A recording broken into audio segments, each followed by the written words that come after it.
We've arrived now at the 11th hole.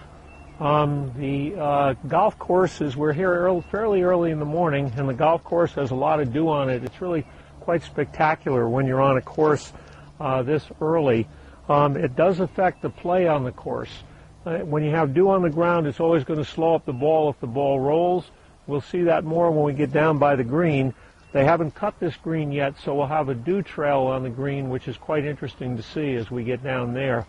The hole itself is set up visually very, very beautiful. There's a drop-off, major drop-off on the back of this hole and also on the right. Significant drop-off which creates some difficulty in a shot that goes down there. Also on the left, to kind of psych you out, they have two little pot bunkers sitting on the left that kind of are hidden, somewhat hidden. Sometimes people will play the hole and they'll come back and tell us they didn't realize they were even there.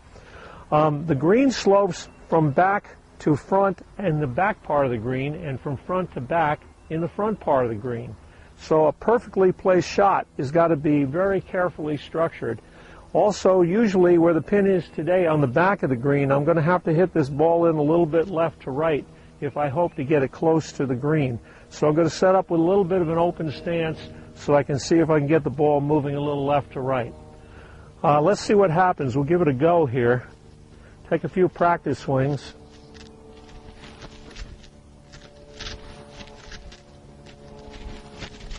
Fairly early in the morning, feeling a little stiff today, but I'll see if I can handle that.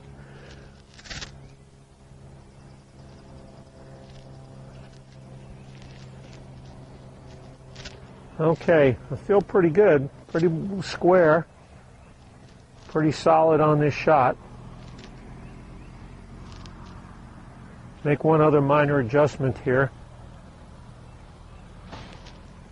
Sometimes you get a little indecisive just about the time you're ready to hit, and it's good to back away like that and just restructure.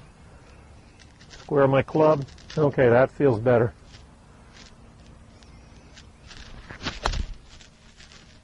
Pretty much where I wanted to hit it. Oh, it looks like it could be pretty good. Hit on the left side of the green. It may have rolled just over the back edge of the green, but I pretty much hit it on the line I wanted to hit. Let's get down and see what the results of that might be. Well, as I said when I was up on the tee, I felt that I hit this ball a little long, but I did hit it dead on line to the flag, so I came in from left to right the way I wanted to. When the ball hit, it picked up a little bit of mud on the ball. Now, very interesting point to the rules of golf. Because I'm not on the green, I can't pick the ball up and clean it, so I have to actually play it with the mud on the ball. Now, if you're playing recreational golf, I wouldn't get so caught up on the rules, but if you're playing tournament golf, it's very important that you do know the rule. So if you're playing for fun, clean the ball, I don't have a problem with that, but playing by the rules is important to understand. I'm right up against the back of the collar of the green, so I have grass actually behind the ball. This creates a situation which requires a choice.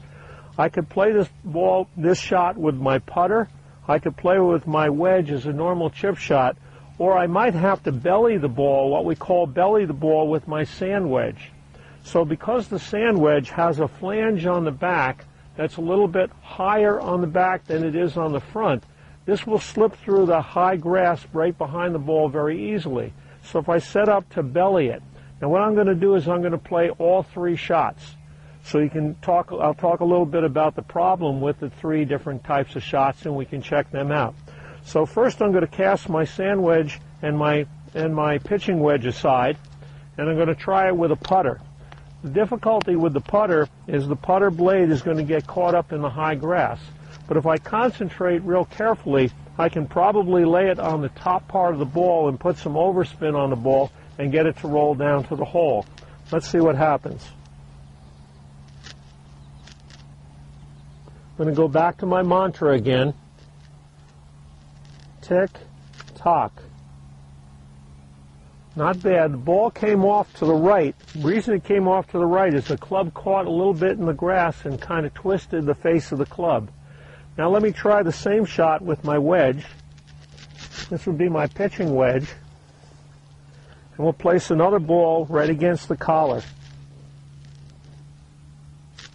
Difficulty again here is that wedge can easily catch the grass behind the ball and not get fully on the ball. So when I'm playing a shot like this, I want to make sure that I'm forward pressing and keeping my left hand ahead of my right hand. The tendency we have often is to allow the right hand to come under the left hand, which will cause you to scoop it or scull it across the green. So it's real important that I keep that left hand firm through. When I have my forward press, I'm going to exaggerate the forward press slightly so I make sure that I'm hitting down on the ball. That's very, very important in pitching and chipping. Whatever you do, do not let that right hand come under the left hand. So let's see what we can get happening here. Now I go to my mantra, press, back, brush. Now what happened there, I caught it, I did catch the grass here. That's what caused the ball to come up short. It's a very, very difficult shot. So many times I'll go to my sand wedge. And what my goal here is, because of the higher flange, I won't catch in the back of the grass as I did with my pitching wedge. So the club is going to slip through that grass. So we'll set this one. I'm going to move over a little bit because I want to leave the balls that I just hit where they are so you can see the difference. So I'm going to just hit over here a little ways. What my goal here is now is not to hit under the ball, but I want to try to hit the ball right in the middle, almost on the equator of the ball, and use it like a putter. So I'm going to actually use my putting grip here, and I'm going to use my putting stroke, tick-tock, not press back brush as I would with a normal wedge. So I'm thinking of my sand wedge now as a putter. Tick-tock. And you can see the result is significantly better than it was with either of the other two clubs. So that's a good way to learn a little bit more about shot making.